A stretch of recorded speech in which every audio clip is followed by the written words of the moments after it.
Hi everyone, welcome back to the India's most sincere learning destination with Vaishnavi. I hope you are doing wonders because I know that you are back with me. So yes, so far we have covered this interesting series of electrolysis from grade 10 ICSE, and this time I have brought the fourth session in the series. Okay, and so far we have learned the interesting concepts in easy interesting way. So that's what I have got for you all today as well. But before proceeding to that, let me tell you about the platform where you are right now, where you get 100% live interactive classes, because we believe when you interact, you actually understand more. Right? And yes, you can easily ask your doubts as well with the teachers. And to make sure that you are having the personalized attention, we have ensured that there is a maximum strength of 6 students in the class. Isn't it great? Right? And yes, when you are enrolled over here with us, you actually get an academic mentor team who tracks your work, your progress, so that you're always doing wonders. And yes, we do handle custom requests. So everyone, we have multiple features for you, multiple things for you, which actually you can avail in Swiftlearn. I'm just pointing out a few over here. That is, you can get unlimited practice test, which can be a game changer for you. Why? Because the more you practice, the more finer you become. Okay, and that's what we believe as well. And at the same time, we provide you subjective test as well, because we want you to do wonders in the subjective assessment as well. For that, we provide you a detailed test where you write your answer in, and it is assessed by the teachers over here, so that you can get to know where and how you have to write your answers in your examination. You get to have your detailed progress report, and this detailed word is of importance over here, because with these details we don't just mean the marks and all. Detailed in the sense, as a student overall, what parameters are important for you and where should you actually be standing out. So all these detailed things are there for you. Your punctuality, the multiple things, your effective communication, you are actually presenting yourself among other students or not. So each and everything is catered over here, because we want to develop you as an whole, right? Not just with the subject, but as an overall. So yes, and in series with that, we have a multiple we have the Swiftlearn academic test series as well, which you can avail, and you get a chance to compete with many students from the globe, and that actually can be a game changer for you, because you get to know where you are standing among other students. So with so many of things, make sure you are booking your trial class over here, which is absolutely free. So yes, book your free trial class, and if you are here for the first time on YouTube, make sure you subscribe and hit the bell icon and press the like button as well, because when you like the session, it actually boosts us up. So let's move ahead to electrolysis fourth session. So far we have understood cation, anion, cathode, anode, and we have learnt about oxidation and reduction and agents as well. So what we have now in the box? So everyone, there is one very important thing जो कि आपके लिए बहुत important होगा, and this is called as preferential discharge theory. Preferential discharge of ions at electrode. कौन सा ion पहले discharge होगा if you have two like charges, like both are the positive charges, both are the negative ions, so कौन सा charge पहले discharge होने वाला है, that is called as preferential discharge. तो इसका थियोरी मैं आपको बताने वाली हूँ, which is very important. Electrolysis process क्या होता है, ये मैंने कहा था आपसे पिछले सेशन में कि आज मैं आपको डिटेल में बताऊंगी. सो इलेक्ट्रोलाइसिस प्रोसेस को हम समझेंगे with different examples, and how to use electrolytic refining to refine metals, because they are not pure in their original state. All right, so let's move ahead with this wonderful sessions, क्योंकि अभी हम बहुत अच्छी अच्छी चीजें समझने वाले हैं. बट उसके पहले मैं आपको एक क्विक रिकैप करा दूं जो हम ऑलरेडी कवर कर चुके हैं प्रीवियस क्लासेस में. You already know that ions are of two types, cations and ions. Cations were the positively charged, anions were the negatively charged. Cations move to, yes, you got it correct, to move to cathode. और अगर cations cathode की तरफ move करेंगे, so cathode will be what? Negatively charged. Anions move to anode, so anode should be what? Positively charged. Okay, अब interesting बात आपको मैं बता चुकी हूँ with the code word oil rig, right? Oxidation is loss of electrons and reduction is gain of electrons, right? इतना आप जानते हो. ऑक्सीडेशन मतलब loss of electrons and reduction is gain of electrons. लेकिन इंटरेस्टिंग बात यह है कि कैथोड और एनोड पे ऑक्सीडेशन होगा या रिडक्शन होगा, क्या होगा, so that I will be telling you. Okay, so basically oxidation आपको पता है लॉस ऑफ इलेक्ट्रॉन. तो आप अगर याद रखें an ox and red cat, or so sorry, and cat are red. So what you have to remember, an ox and cat are red. So what do we mean by it? In the electrolysis chapter, as I have told you earlier, I will be making the session very easy and interesting for you. So N for anode, ox for oxidation, cat for cathode and red for reduction. So अब आप समझ गए हैं, all the super smart kids over here, all the students. Yes, anode पे होता है oxidation and cathode पे होता है रिडक्शन. एनोड पे मैंने क्या कहा? ऑक्सीडेशन. ऑक्सीडेशन मतलब लॉस ऑफ इलेक्ट्रॉन. और बात भी सही है, क्योंकि एनोड पे लॉस ऑफ इलेक्ट्रॉन्स होगा, right? Because anions will be moving up to anode. ये क्यों इनकी तरफ अट्रैक्टेड हैं? Because here there will be the loss of electron. So anode पे होता है ऑक्सीडेशन, एन ऑक्स से आप याद रखें, एंड कैथोड पे होता है रिडक्शन, कैट रेड या फिर रेड कैट से आप याद रखें.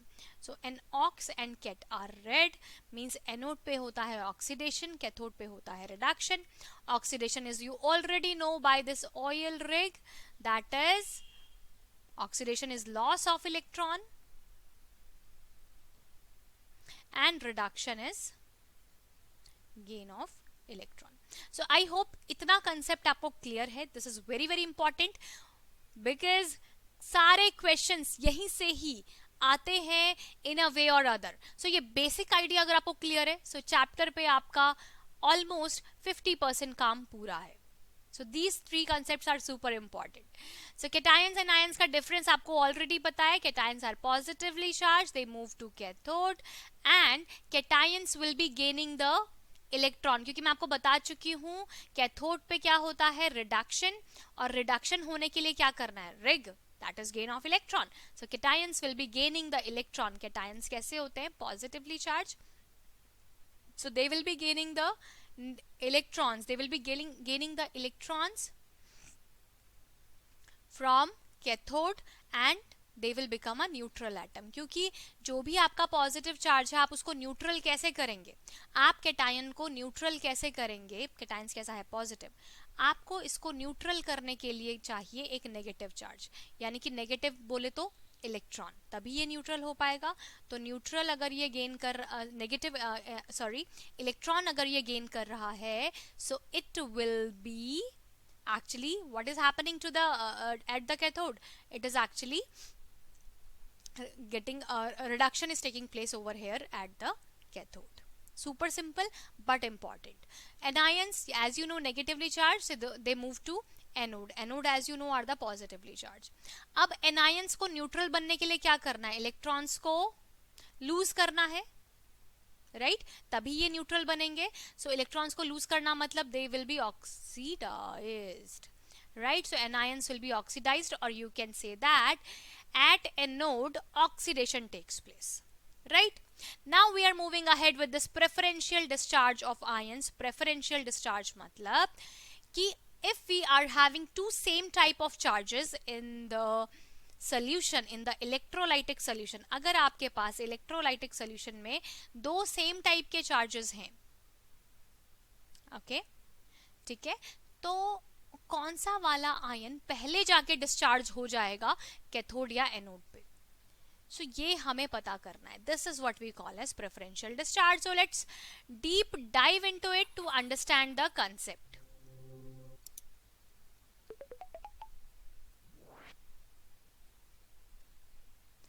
So I am sharing this video as well with you to have a clarity.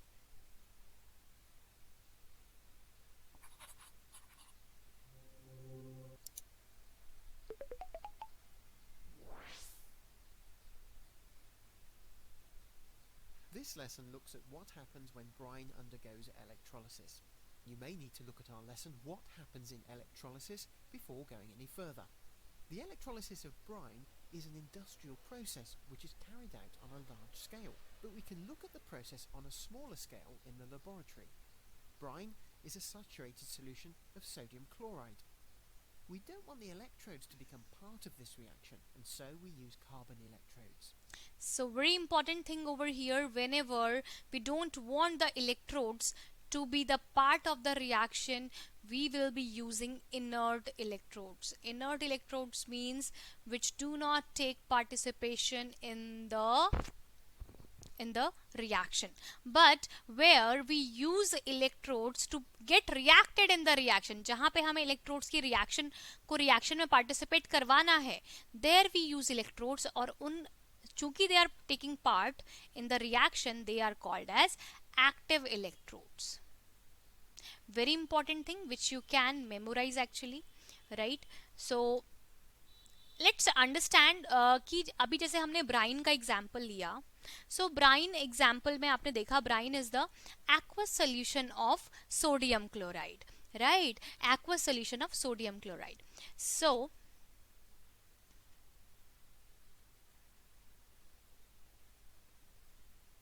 plus H2O, right? So actually what is happening, यहाँ पे तो आप बहुत जनरल सा रिएक्शन लिख देते हो, that is NaOH plus H2 plus Cl2. But what is actually happening? Let's try to understand deep and let's try to actually understand कि इस reaction में होना क्या है.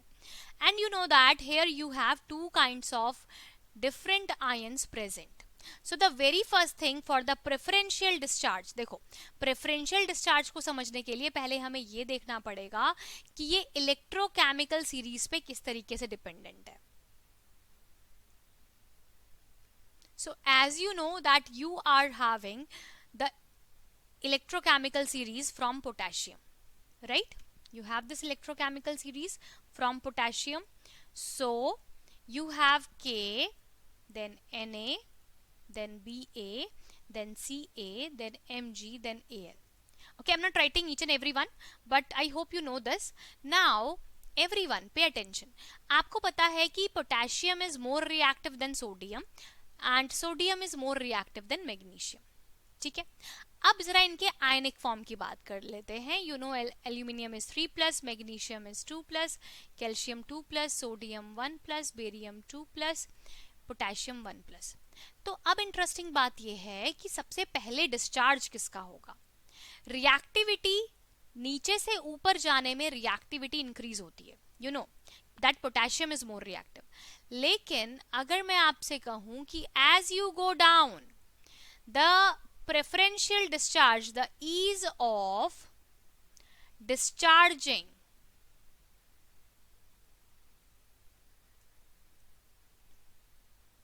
ions increases as you go from top to bottom, means aluminium will be discharged easily as compared to sodium. Getting the point? So sodium तो ज्यादा reactive है aluminium से, ये आपको पता है. रिएक्टिविटी जो है वो नीचे जाने पे डिक्रीज होती है. Reactivity increase as you go up. लेकिन अगर आप ऊपर से नीचे रिएक्टिविटी सीरीज में बात करते हैं. So the discharging of the ions increases. So aluminium will be releasing ions preferably to magnesium. Alright, so this actually happens with the complete series. I have taken just few example for you. Likewise, if I talk of copper and hydrogen, तो आपको पता है कि आपकी reactivity series में copper is below than hydrogen. सो अगर मैं इनके आयनिक फॉर्म की बात करूं, आपको पता है कि हाइड्रोजन ज्यादा रिएक्टिव है कंपेयर टू कॉपर. लेकिन अगर डिस्चार्ज की बात की जाए, प्रेफरेंशियल डिस्चार्ज किसका होगा, so copper will be discharged first as compare to hydrogen. अगर मैं कॉपर और सोडियम की बात करूं, so copper will be discharge prior to sodium. अगर मैं सोडियम और हाइड्रोजन की बात करूं आयंस में, so which will be discharge first, hydrogen ions will be discharge first. Means they will be releasing their charge first and they will become neutral first. Discharge का मतलब है न्यूट्रल एटम में convert होना. सो ये कौन पहले होगा, जैसे आप रिएक्टिविटी सीरीज में देखते हैं, सो जो लोअर कैटेगरी में है, जो नीचे आपको दिखाई देता है, that will be discharge first as compare to the ions. अगर आप उनको आयनिक फॉर्म में देखेंगे, so as compare to the above one, the lower one will be getting discharge first. Getting? Very important concept which you have to keep in mind. Alright. Also, it depends upon the concentration of the aqueous solution. Very important as well. ऐसा नहीं है कि सिर्फ इसी बात पे ये depend करेगा, ये इस बात पे भी डिपेंड करेगा कि आपके पास ज्यादा कंसेंट्रेशन किसकी है. Okay, what is the concentration of the solution. आपके पास सोल्यूशन में वो सब्सटेंस कितना प्रेजेंट है, which is actually in the form of ions, that is going to affect. So one thing you have understood from here, the very first thing, position of the ion. So जो आपके lower हैं ions electrochemical series में, they will be discharge first, they will be discharge in preference as compared to the ions which are above them. Okay, likewise for anions and cations. The second thing is concentration of the solution. So concentration of the solution means आपके पास solution में जो ion ज़्यादा present है, that will be actually helping easily, means there will be a power that जो आपका ज़्यादा concentration में present है, that will be discharged first. Okay.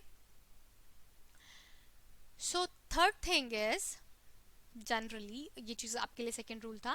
Third thing is the nature of the electrode. मैंने अभी आपको एक्टिव और इनर्ट इलेक्ट्रोड की बात बताई थी. Active electrodes are those which take participation in the reaction, inert are those which do not take participation. Inert का मतलब जैसे कि ग्रेफाइट हो गया आपका, right. Active means which take participation, for example copper, जहाँ पे आप चाहते हैं कि कॉपर आपका एक्चुअली डिपॉजिट हो.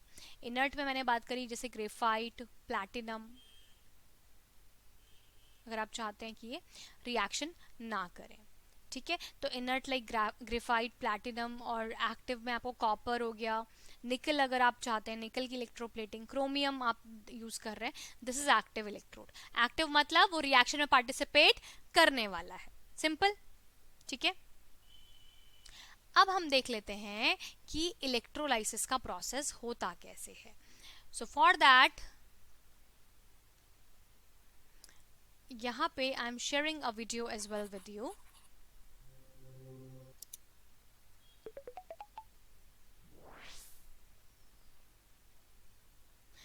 So electrolysis of molten compounds. Molten ionic compounds and how they can be used in electrolysis.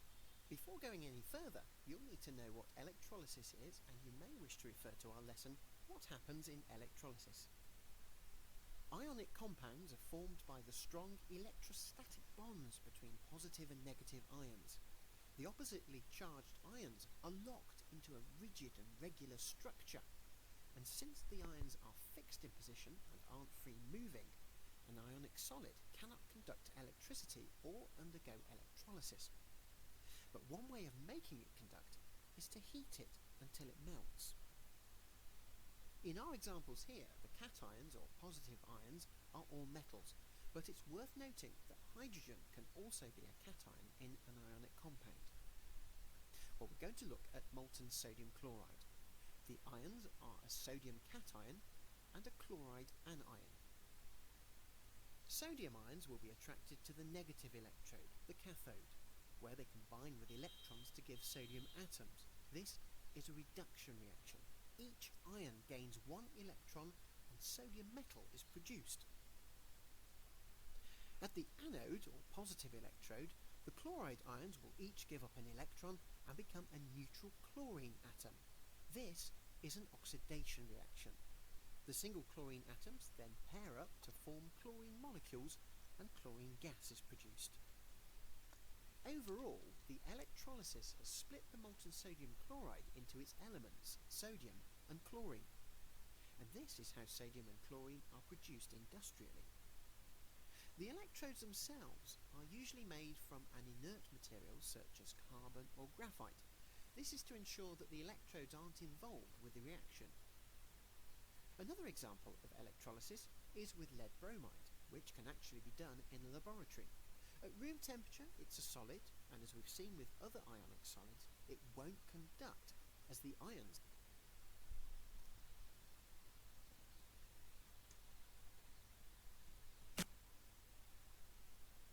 So, the basic idea when we were talking of the electrolysis in the sodium chloride, very important thing is that at cathode and anode what is happening. So let me show you a picture as well over here. Let me show you that actually what is happening. For example, this solution is containing NaCl, right? And here you are having two of the electrodes, that is, let's say, carbon electrodes, all right? And you have connected it to a battery. Now pay attention, you are having NaCl and this is an aqueous solution, so it will be having Na plus Cl minus, and since it is an aqueous solution, so the water will also be here H plus and OH minus. Now you know that I was talking about preferential discharge, right? तो अब आपको ये सोचना है कि आपको पता है that this is positive यानी कि और ये negative, तो ये आपका कैथोड हो गया, this is your cathode and this is anode, very important, which is to be considered. अब जो भी आपके anode पे जाएंगे anions, that is Cl minus and OH minus, whereas on the cathode Na plus and H plus ion which are present in the solution will be moving towards the cathode, that is Na plus and H plus. अब आपको सोचना ये है कि पहले discharge किनका होगा. Discharge यानी कि पहले कौन अपना आयंस लूज करेंगे. तो यहाँ देखिए, you have sodium and you have hydrogen. Reactivity series में सोडियम ऊपर है हाइड्रोजन से, सो हाइड्रोजन विल बी, आपको पता है कि जो एलिमेंट आपकी इलेक्ट्रोकेमिकल सीरीज में नीचे आता है उसका प्रेफरेंशियल डिस्चार्ज होगा, means it will be discharging the ions prior to sodium. So H plus will be releasing, आपको पता है कैथोड पे H प्लस क्या कर देगा, at cathode. Let's write down the reaction, that is what happens, और यही आपको लिखना होगा हमेशा. At cathode H plus will be losing its अपना चार्ज कैसे लूज करेगा, by gaining an electron, right? So plus one electron it will be gaining up from the cathode and H will be forming. So आपको मैं बता चुकी हूं कि cathode पे होता है reduction. Why? Reduction is the gain of electron, and yes, at cathode gain of electron is taking place. Now since it is a single H, तो एक और hydrogen will be again what is doing, gaining one electron, and there will be the formation of H2, क्योंकि hydrogen you know is highly unstable as a single atom. So यहाँ पे H2 का formation हो जाएगा cathode पे. Anode पे क्या होगा, let's try to understand. At anode you have Cl and OH. अब chlorine is more in the, means it is higher in the electrochemical series of non metals. So किसका preferential discharge होना है, anode पे, sorry, hydroxide आपका ऊपर है, chlorine नीचे है, सो क्लोरीन का डिस्चार्ज पहले हो जाएगा, राइट? ठीक है, so chlorine will be what doing, anode पे क्या होता है, यू नो एनोड पे होता है oxidation, anode you know what happens, an oxidation. और क्यों होता है ऑक्सीडेशन, बड़ा सिंपल सी बात है, क्योंकि क्लोरीन को होना है अपना चार्ज डिस्चार्ज करना है, तो कैसे करेगा discharge, by losing the electron, एक इलेक्ट्रॉन लूज कर लेगा and it will be forming Cl. Again Cl is highly unstable as a single atom, so 2 Cl minus यानी कि 2 क्लोरीन के ions will be releasing 2 of the electrons and it will be forming Cl2. ठीक है, सो anode पे मिल गई आपको Cl2 और cathode पे आपको मिल गया hydrogen gas. Now you have OH minus and Na present. आपके पास Na plus और OH माइनस अभी भी रिएक्शन में प्रेजेंट है. अब इनका डिस्चार्ज तो हो चुका है, OH Cl माइनस और H प्लस का, सो Na plus and OH minus will be attracting towards each other in the solution and you will be having the formation of NaOH. और इस तरीके से आपको इस रिएक्शन में मिल जाएगा sodium hydroxide. Very very important which you have to keep in mind. Okay, यहाँ पर इलेक्ट्रोड्स ने केमिकल रिएक्शन में पार्टिसिपेशन नहीं किया है. ओके, अब जैसे आपको कॉपर सल्फेट सॉल्यूशन का इलेक्ट्रोलिसिस करना है यूजिंग कॉपर इलेक्ट्रोड, तो आप पहले, सबसे पहली बात, आप इलेक्ट्रोलाइट क्या यूज कर रहे हैं. कुछ चीजें हैं, 3 चीजें जो आपको हमेशा ध्यान रखनी है. इलेक्ट्रोलाइट क्या यूज कर रहे हो आप, कंडीशंस क्या रहेंगी ये आपको हमेशा लिखना होगा, और आपका इलेक्ट्रोलाइटिक सेल क्या है, ये 3 चीज. Plus the fourth thing is what reaction is taking place in cathode and anode. ये आपको पता चलेगा बाय द प्रेफरेंशियल डिस्चार्ज, जो भी आपके चार्जेस प्रेजेंट है सोल्यूशन में. That's what you have to keep in mind. Okay, 4 things to be considered: electrolyte, favorable conditions, what is the electrolytic cell you are using, and the fourth thing is the reactions on cathode and anode.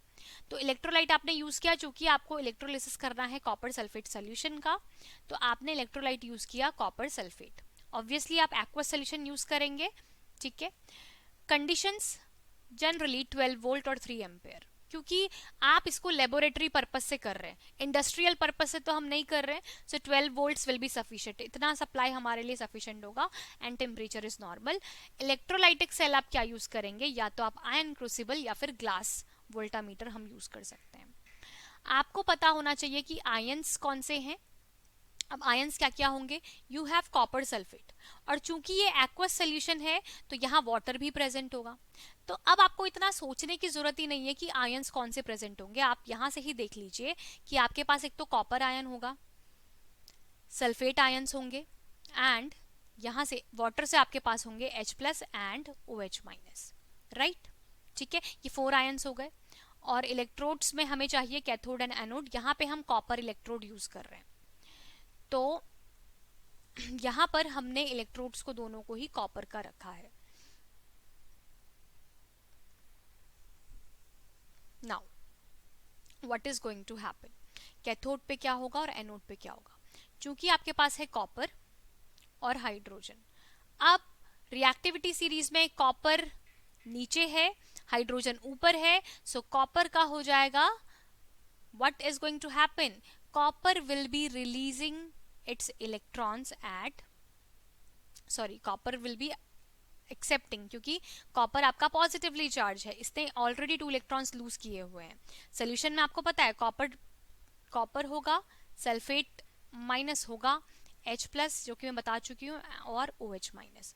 So copper और hydrogen के comparison में copper का होना है preferential discharge, क्योंकि आप reactivity series में जानते हो कॉपर और हाइड्रोजन में हाइड्रोजन इज अबव कॉपर, तो जो नीचे होता है उसका प्रेफरेंशियल डिस्चार्ज होता है.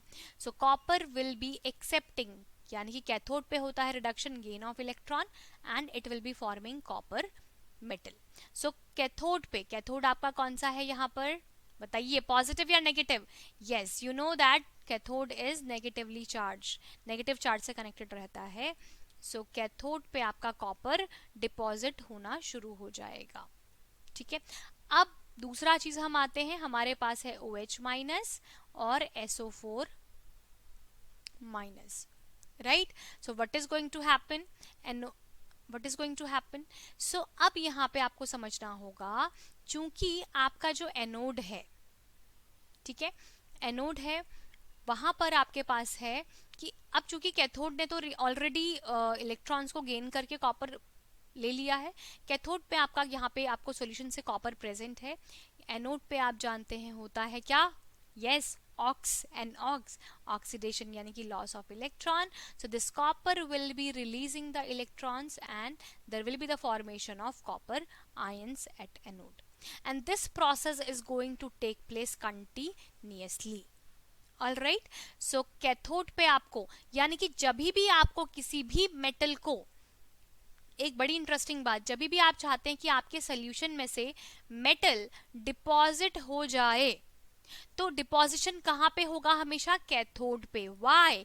बिकॉज हमेशा कैथोड पे क्या होता है? Reduction, means gain of electrons, and by gaining the electrons the deposition of the metal is going to take place.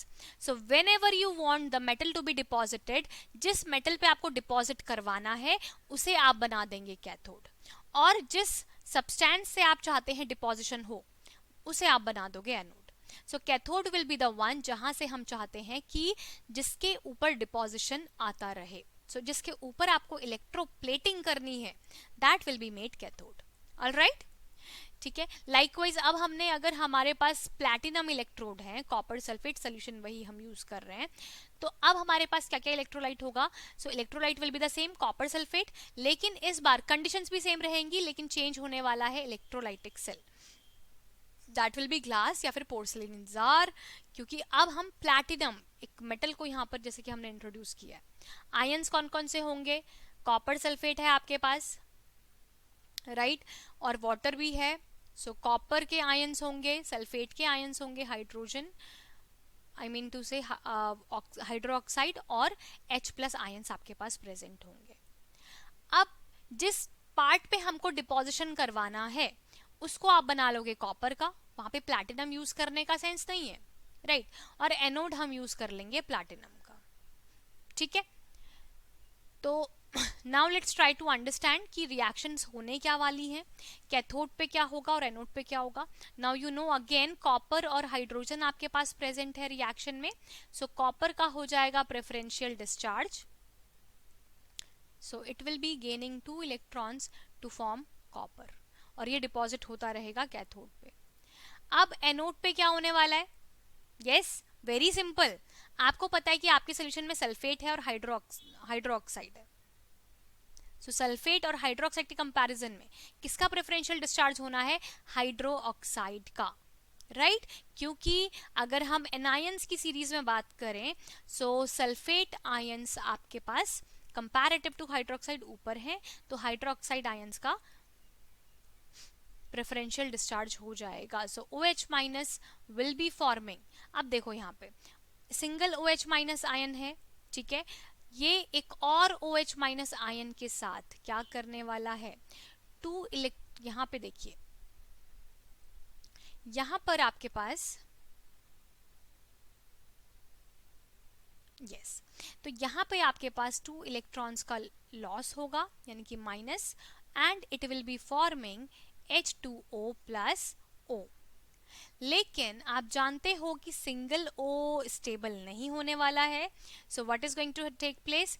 एक और हाइड्रोक्साइड आयन, एक और हाइड्रोक्साइड आयन, एक और वाटर का मॉलिक्यूल का फॉर्मेशन करेंगे, और एक ऑक्सीजन मॉलिक्यूल का फॉर्मेशन होगा, because you know nascent oxygen is highly reactive, ठीक है. So this is what is going to take place. So anode पे क्या होने वाला है? you know NOx, oxidation, loss of electron, so -2 electron, यानी कि यहाँ आपका लॉस ऑफ इलेक्ट्रॉन्स हुआ. सो इलेक्ट्रॉन्स भी आपके 4 लॉस हो जाएंगे, क्योंकि हर एक हाइड्रोक्साइड आयन आपका, यहाँ पे आपने देखिए 4 हाइड्रोक्साइड आयन्स हैं, तो 4 इलेक्ट्रॉन्स का लॉस होगा. it will be losing 4 electrons and there will be the formation of water and oxygen gas. तो अब आपको क्या दिख रहा है कि एनोड पे कौन सी एक बबल्स आपको यहाँ पे नजर आएंगे because of the oxygen gas produced, ठीक है. और कैथोड पे तो आपको वही कॉपर का डिपोजिशन मिलेगा. So these are the observations which is to be kept in mind, और ये तभी आएगा जब आप एनोड कैथोड की रिएक्शन लिख पाएंगे. ठीक है, तो इलेक्ट्रोलाइसिस के बहुत सारे एप्लीकेशन है, as I have told you earlier as well. Electroplating करवाना, अगर आप चाहते हैं कि क्रोमियम की शाइनिंग आपकी कार्स में हो, सो वहां पे भी हम करते हैं इलेक्ट्रोप्लेटिंग. इंडस्ट्रियल एप्लीकेशन बहुत ज्यादा है इलेक्ट्रोलाइसिस प्रोसेस की. आपको मेटल्स का रिफाइनिंग करना है, मेटल्स को एक्सट्रैक्ट करना है, उन सभी में वी यूज इलेक्ट्रोप्लेटिंग. ठीक है, बस ध्यान ये रखना है कि जब भी हम इलेक्ट्रोप्लेटिंग कर रहे हैं तो इलेक्ट्रोप्लेटिंग हमें जिस मेटल पे करानी है, जिस मेटल पे आप चाहते हो कि सपोज आपने ले लिया एक कॉपर और उसके ऊपर आप सिल्वर का इलेक्ट्रोप्लेटिंग करना चाहते हैं, तो उस कॉपर को आप हमेशा कैथोड बनाएंगे. ठीक है, जिसके ऊपर so the substance which is to be electroplated will always be placed at the cathode. उसको आप कैथोड की तरह एक्ट करवाओगे, that will be placed at the cathode. जिस सब्सटेंस को आपको प्लेट करवाना है, सपोज आप चाहते थे कि आपको गोल्ड को इलेक्ट्रोप्लेट करवाना है इस कॉपर के ऊपर, कॉपर को आप ऑलरेडी कैथोड बना चुके हो, so this gold plate will be made as anode. Alright, so जिस सब्सटेंस की इलेक्ट्रोप्लेटिंग करनी होती है उसको एनोड बनाना है, जिसके ऊपर इलेक्ट्रोप्लेटिंग करनी है that will be made cathode. और रीजन बड़ा सिंपल है, क्योंकि जो भी डिपोजिशन है वो आपको कहाँ पे मिलेगा, all the deposition will be actually you will be getting at cathode. Alright, and yes for sure यहाँ पे करंट का रिक्वायरमेंट तो है, क्योंकि इलेक्ट्रोलाइसिस प्रोसेस है तो इलेक्ट्रिसिटी तो चाहिए होगा. ठीक है, जैसे कि यहाँ पे आपके पास सिल्वर है, तो सिल्वर के लिए आप जो इलेक्ट्रोलाइट यूज करेंगे obviously that should be containing silver. That's why we have used sodium argentocyanide. या तो आप सोडियम अर्जेंटोसाइनाइड यूज कर सकते हो, basically it should have silver, so potassium argentocyanide या फिर सोडियम अर्जेंटोसाइनाइड. तो आप फिर यहाँ पर आप अगेन इलेक्ट्रोलाइसिस प्रोसेस को यूज कर सकते हो. Now as you can see कि कैथोड और एनोड पे ऑब्वियसली कैथोड पे हमेशा वही होना है. देखो आप जानते हो कैथोड पे होना है reduction, gain of electron, anode पे होना है व्हाट, लॉस ऑफ इलेक्ट्रॉन्स, क्योंकि वहां पे होना है ऑक्सीडेशन. तो ये यहाँ पे चार्जेस बनता जाएगा, आयंस का फॉर्मेशन होता जाएगा, फिर ये आयंस फिर से कैथोड पे जाते रहेंगे. So basically what you are observing कि एनोड से कैथोड पे डिपोजिशन दिख रहा है, लेकिन एक्चुअली ये एक सीरीज में हो रहा है. दिखने में ऐसा लग रहा है कि जो भी एनोड पे प्रेजेंट है वो सारा कैथोड पे चला जा रहा है, ऐसा लग रहा है, right. So what is happening actually कि कैथोड पे जो देखो जो भी आपके Ag+ सोल्यूशन में प्रेजेंट है वो सभी अपना चार्ज डिस्चार्ज करके सिल्वर डिपॉजिट होने जा रहा है कैथोड पे. ठीक है, और फिर सोल्यूशन में जितने भी आयंस प्रेजेंट हैं Ag वो सब कैथोड पे जाएंगे. ये आयंस का फॉर्मेशन एक तो सोल्यूशन में भी प्रेजेंट है, दूसरा एनोड पे क्या हो रहा है, एनोड पे आप जानते हैं लॉस ऑफ इलेक्ट्रॉन हो रहा है, तो वहां से भी आपको चार्जेस का फॉर्मेशन मिल रहा है. and this is actually the process will be going on till all of the charge from anode is deposited to cathode. ठीक है, तो दिखने में ऐसा लग रहा है कि एनोड से डायरेक्टली कैथोड पे डिपोजिशन हो रहा है, बट ये एक्चुअली सोल्यूशन की वजह से पॉसिबल है. Alright, so this is what is happening. I hope electroplating is clear. और electroplating हम as I have told you earlier we use it at different parts. आप जितना भी अपना bathrooms में taps को use करते हैं they all are electroplated. You may have observed with the time अगर आप इनका inner part देखेंगे compared to outside इनका shine कम रहता है, because we do electroplating. Why? To be cost effective. At times gold jewellery में भी इलेक्ट्रोप्लेटिंग की जाती है. Alright, so chromium is generally electroplated, तो that's why chromium is use. अंदर आयन यूज कर लिया जाता है ताकि स्ट्रेंथ भी बनी रहे, और क्रोमियम की बाहर इलेक्ट्रोप्लेटिंग कर दी जाती है. ठीक है, that is what is done. So chromium actually expensive भी है, तो rather to make the substances economical chromium is use. तो आपके जो भी बाइसाइकिल के हैंडल्स हैं, आपके डोर्स नॉब हैं, उनमें भी क्रोमियम को यूज किया जाता है. गोल्ड सिल्वर पे भी करा जाता है, ताकि अगर आप कॉस्ट इफेक्टिव होना चाहते हैं so it can be helpful over there. Alright, so this is what is done. Tin cans में हम लोग इलेक्ट्रोप्लेटिंग करते हैं, आयन के ऊपर टिन की इलेक्ट्रोप्लेटिंग कर दी जाती है, क्योंकि टिन जो है वो रिएक्टिव नहीं है. आयन बहुत ज़्यादा रिएक्टिव है, इजीली वाटर ऑक्सीजन की प्रेजेंस में रिएक्ट कर लेता है, but tin is less reactive, तो फूड के साथ रिएक्शन नहीं करेगा। टिन जो है वो फूड को लॉन्ग लास्टिंग बनाएगा। दैट्स वाई आयन के ऊपर टिन की इलेक्ट्रोप्लेटिंग कर दी जाती है, and that's how it is made durable, it is made कि फूड जो है वो काफ़ी टाइम तक रहे। ओके,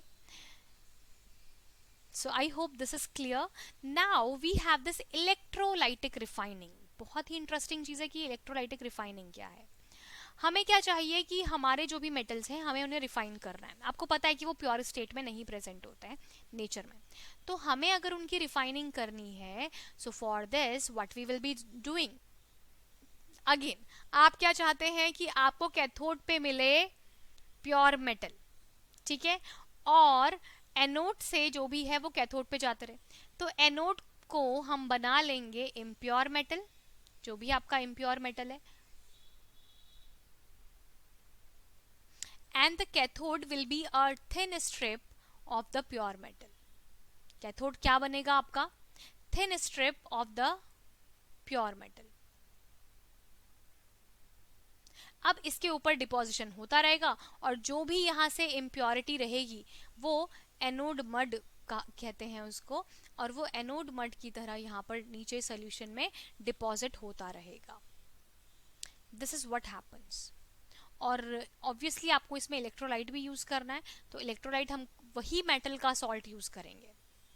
फॉर एग्जाम्पल, अगर आपको आयन की आयन को अगर आप रिफाइन करना चाहते हैं तो आप आयन का ही सोल्यूशन यूज करेंगे,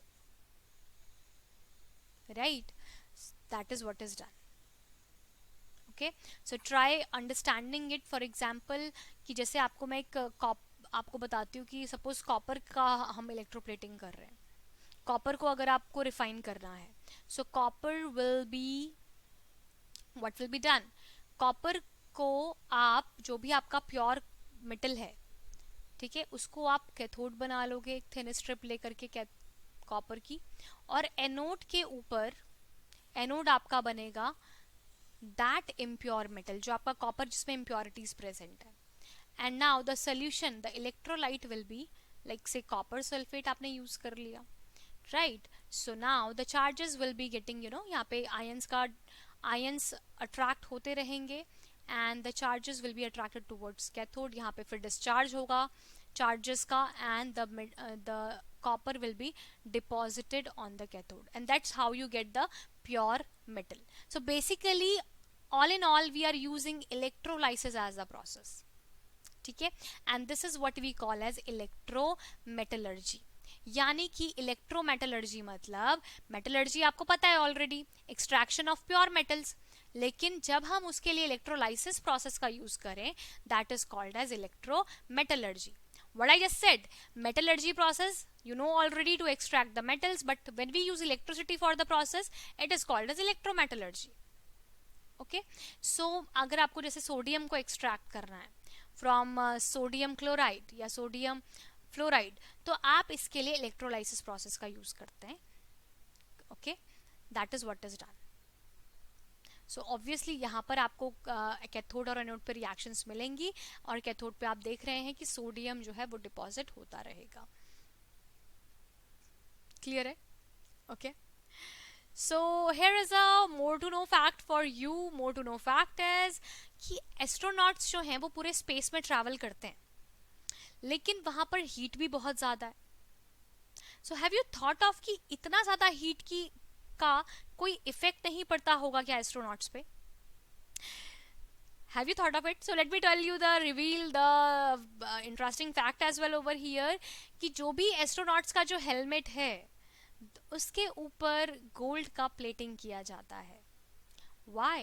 So that जो भी सोलर रेडिएशंस वहाँ पे आ रही हैं वो इफेक्ट ना कर सके। Gold is least reactive, gold easily react नहीं करता है, हीट से इफेक्टेड नहीं होगा, ठीक है, इतना ज़्यादा, मतलब कि हम सोलर रेडिएशन की बात ये नहीं कर रहे हैं कि as in all complete solar radiations as in whole, but yes जो भी हमारी सैटेलाइट्स हैं उनमें भी हम लोग क्या करते हैं कि जो शीट यूज़ करते हैं वो गोल्ड की करते हैं, सो दैट डायरेक्टली जो भी सोलर हीट है वो उनको बहुत ज़्यादा इफेक्ट ना करे. Okay, so I hope the process of electrolysis is clear to you. So here is a discussion based question for you. Try to think over it, try to look for the answer by yourself. Here is Ram wants to electroplate his keychain. उसके पास एक बहुत ही अच्छा एक kitchen है, लेकिन वो चाहता है कि इसके ऊपर निकल की इलेक्ट्रोप्लेटिंग कर दी जाए, सो दैट वो रस्टिंग से हमेशा बचा रहे, क्योंकि निकल आपको पता है डू नॉट रिएक्ट इजीली. तो अब आपको बताना है कि वो इलेक्ट्रोलाइट क्या यूज करे. तो आप जानते हैं कि आपको चूंकि जिस चीज की इलेक्ट्रोप्लेटिंग आपको करनी है, आपको सॉल्ट उसी का यूज करना पड़ेगा, राइट. सो आप यहां पर यूज कर सकते हैं निकल सल्फेट. ठीक है, जिस चीज की आपको इलेक्ट्रोप्लेटिंग करनी है उसी का सॉल्ट आपको यूज करना पड़ेगा. सो यू कैन यूज निकल sulphate. Name the cathode. What will B cathode? Cathode आप किसको बनाएंगे? कैथोड वो होता है जिसके ऊपर आपको इलेक्ट्रोप्लेटिंग करनी है. किसके ऊपर आपको इलेक्ट्रोप्लेटिंग करनी है? कीचेन के ऊपर. So keychain will be the cathode. What will be anode? Anode पे आपको क्या रखना पड़ेगा? अब जो सब्सटेंस आप इलेक्ट्रोप्लेट करवाना चाहते हैं, आप कीचेन के ऊपर निकल को इलेक्ट्रोप्लेट कराना चाहते हैं, सो निकल will be made anode. Simple. Cathode पे क्या रिएक्शन होगा, एनोड पे क्या रिएक्शन होगा, अभी आप ऑलरेडी जानते हैं. कैथोड पे always reduction takes place, that is gain of electrons. So nickel जो है वो इलेक्ट्रॉन्स को गेन कर लेगा. सो इलेक्ट्रॉन्स को गेन करके it will be forming nickel and that will be deposited on the keychain. ठीक है, और एनोड पे जो भी आपका निकल प्रेजेंट है that will be losing the electrons to form nickel ions, right. So this is a process which will be actually taking place, and that's why current is flowing, and that's why keychain will be electroplated. All right, I hope the basic idea behind electroplating and electrolysis is clear. Make sure you are going through it once, because it is super important topic from electrolysis. And thank you so much everyone. Make sure you are subscribing the channel, because you have learned so much today. So just revise all the things once, and that's it for today. So good wishes to you all, and take care everyone. Bye bye from my side for today.